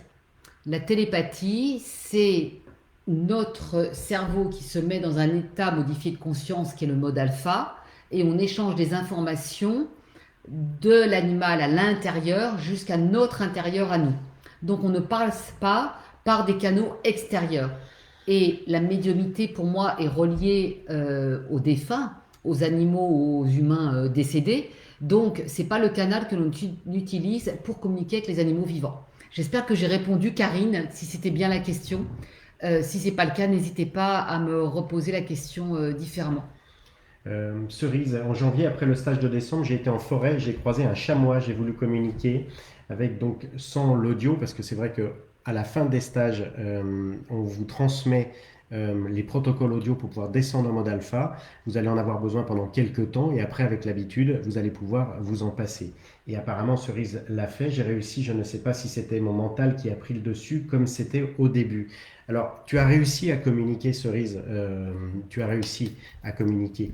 Effectivement, le mental vient après, mais c'est toute la différence entre l'idée et la pensée. C'est-à-dire que quand on fait de la communication animale et qu'on communique par télépathie, tout ça est du haut débit. L'information arrive avec une vitesse incroyable. Et au départ, on n'est pas habitué à recevoir toute cette information-là. Pourquoi? Parce que le mental essaye de les trier. Or, quand une information arrive, l'idée première est la bonne. Elle est toujours la bonne. Restez sur toujours votre première impression. C'est celle-ci qui est la bonne. Dès qu'on part dans les pensées, on est dans le mental. Et là, on risque d'affabuler. Alors, Catherine, coucou. Pendant mon adolescence, je passais toutes mes vacances avec ma grand-mère et notre chatte siamoise avec qui je dormais. Les deux sont désormais décédés. Si l'on pouvait communiquer avec cette chatte à ce jour, malgré les nombreuses années passées, me parlerait-elle de moi à ce jour ou de l'époque où elle m'a connue? Merci. Les deux, les animaux décédés nous parlent vraiment de ce qu'ils ont vécu avec nous. Ils font vraiment comme une photographie avec des explications des choses, etc. Et de qui on est aujourd'hui avec des choses qui nous suggèrent aussi pour notre vie actuelle. Alors, Là, j'avais une question. Quel bonheur de vous revoir, Sabrina. Merci. Euh, je pratique le Reiki, puis j'utilisais cette méthode pour aider la com animale. Merci beaucoup. Alors, en ah, fait, vraie question. euh, tu veux répondre? Non, vas-y, Ce sont des techniques qui sont complémentaires, mais qui sont pas, comment on dit, enfin, on peut c'est pas. pas. Enfin, quand on fait du Reiki, on fait du Reiki. Mhm. Quand on communique avec l'animal, on communique avec l'animal. Donc, aider, je pense pas. Mais que ce soit complémentaire pour accompagner l'animal, par exemple, dans des douleurs, pour remettre les chakras, pour tout ça, oui. Mais c'est Mhm. pas de la communication animale. Vas-y, je te Oui, laisse. il y a une vraie différence pour nous entre la communication animale. La communication animale, c'est demander à l'animal ce qu'il a à exprimer. Dans le Reiki ou dans le magnétisme, deux techniques complètement différentes. Dans le magnétisme, on va aller soulager l'animal avec de l'intention, par différentes techniques. Dans le Reiki, ça va être différent puisque on va utiliser l'énergie universelle Reiki pour soulager l'animal, mais surtout pour envoyer comment dire, l'énergie à l'endroit où elle doit se mettre. Il n'y a pas d'intention dans le Reiki. On va simplement envoyer cette information-là et elle va là se mettre là où elle doit se mettre. Donc c'est pas une communication à proprement parler. Par contre, effectivement, c'est une méthode et c'est une thérapie que les animaux aiment beaucoup aussi, comme le magnétisme, parce que ça permet de soulager. Par contre, la communication animale va permettre d'aller encore plus en profondeur parce qu'on peut soulager l'animal, encore faut-il aller régler la cause. Et pour régler la cause, il faut qu'on demande à l'animal pourquoi il a tel comportement, pourquoi il développe telle maladie.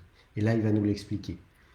Donc, que ce soit un Reiki humain ou que ce soit un Reiki animal, la communication par télépathie sera toujours très intéressante, très complémentaire, je dirais même primordiale, parce qu'elle va pouvoir permettre de dialoguer avec l'inconscient pour savoir quelle est la cause émotionnelle profonde de tel comportement ou telle situation.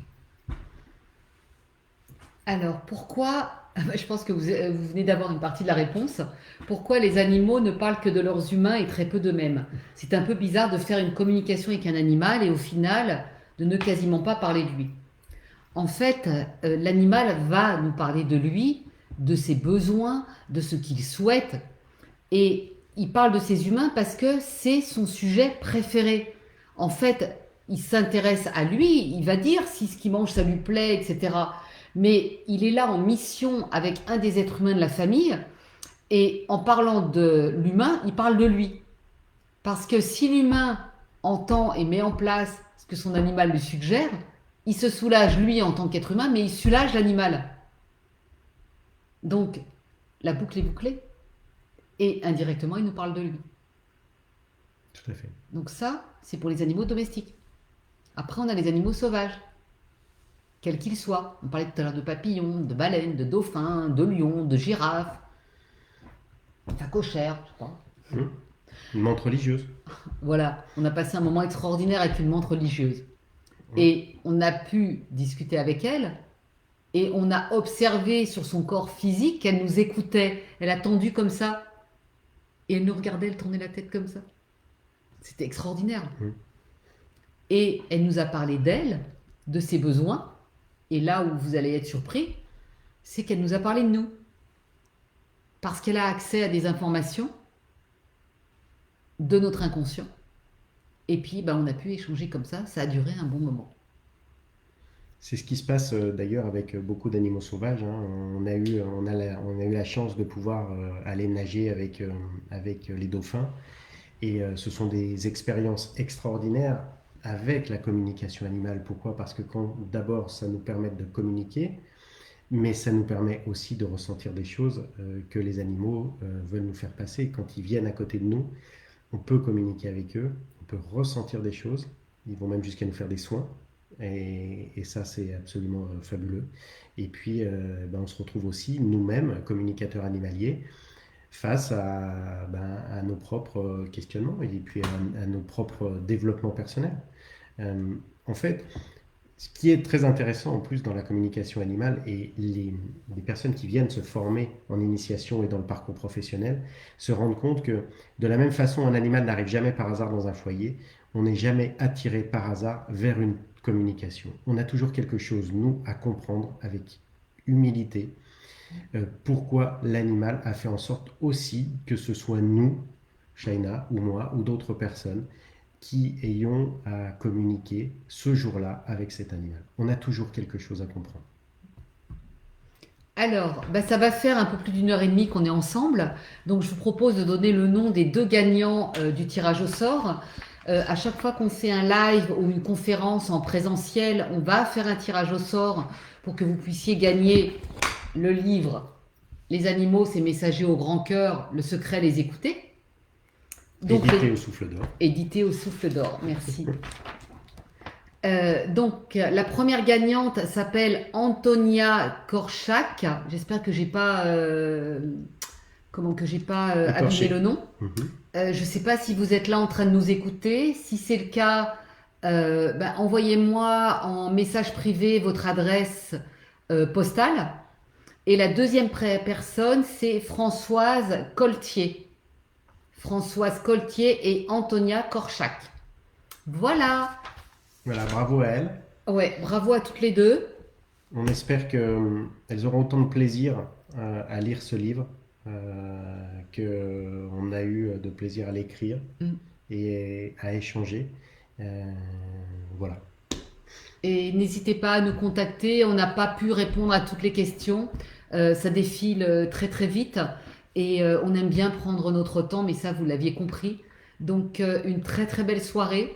Prenez vraiment soin de vous.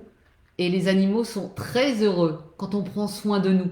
Ils nous suggèrent de nous reposer, de prendre le temps. Bien évidemment qu'on ne peut pas passer notre vie à nous reposer, mais de prendre le temps, oui, ça c'est possible. Et plus on prend notre temps, c'est un autre passage des animaux. Massage, non, message, oui. C'est un lapsus par rapport à se prendre soin de soi. Et plus on prend son temps, on s'aperçoit que finalement, ben, on fait plus de choses que ce qu'on imaginait en allant très très vite. Et ça, c'est une excellente surprise à chaque fois. Du fond du cœur, très belle soirée et à bientôt. Oui, merci beaucoup. Vous étiez très nombreux ce soir à être présents pour ce direct. On a toujours, nous, cette passion pour les animaux qui nous anime. Plus on sera nombreux à pouvoir effectivement traduire leur message, bah, mieux ce sera pour eux et aussi pour nous. Voilà, très belle soirée à vous. À très bientôt. À très bientôt.